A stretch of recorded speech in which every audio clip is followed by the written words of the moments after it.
បាទសួស្តីអញ្ញងហាសេអូឥឡូវនេះគឺយើងចូលមកដល់មេរៀនទី1ទាំងអស់គ្នាបាទគឺគេនិយាយអំពីឆាគីសូកេគឺការណែនាំខ្លួនអញ្ចឹងណារ៉ាអ៊ីរឹមណារ៉ាប្រទេសអ៊ីរឹមឈ្មោះប្រទេសហាន់ហ្គុកប្រទេសកូរ៉េខាងត្បូងនេប៉ាល់ប្រទេសនេប៉ាល់ធុងទីម៉ូរឺប្រទេសទីម៉ូខាងកើតរ៉ាអូសឺប្រទេសឡាវម៉ុងហ្គោលប្រទេសម៉ុងហ្គូលីមីយ៉ាន់ម៉ាប្រទេសមីយ៉ាន់ម៉ា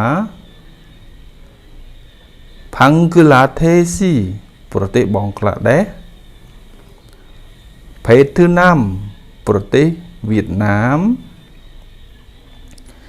ស្រីលង្កាប្រទេសស្រីលង្កាអ៊ូជឺបេគីស្ថានប្រទេសអ៊ុយបេគីស្ថាន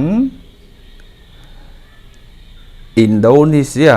ប្រទេសឥណ្ឌូនេស៊ីបន្តមកទៀតគីឬ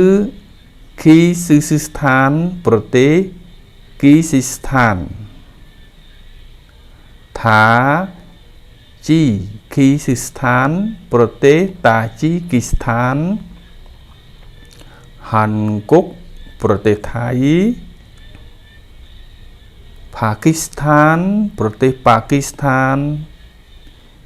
ភីលីពីនប្រទេសភីលីពីនអូនឺមួយណាសារ៉ាំ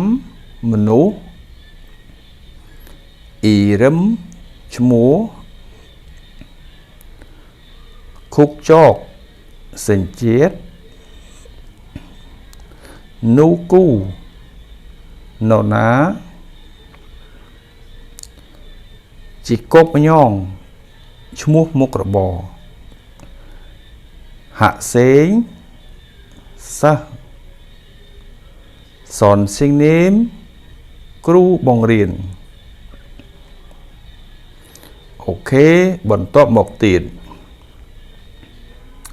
វេសាវនបុគ្គលិកក្រុមហ៊ុនខឿនរូចាពលករខ្យងឆាល់ខ្វាន់មន្ត្រីនគរបាលឬក៏ប៉ូលីសសូប៉ាំងខ្វាន់អ្នកពលុតអគិភ័យខុងមូវ៉ុនមន្ត្រីរាជការឈោមវ៉ុនអ្នកធ្វើការនៅហាងអ៊ឺសាវិជ្ជបណ្ឌិតឬក៏គ្រូពេទ្យខាន់ហូសាគីលេតនុបតាយិកាយោរីសាចុងភៅអ៊ុនចនគីសាអ្នកបើកឡាន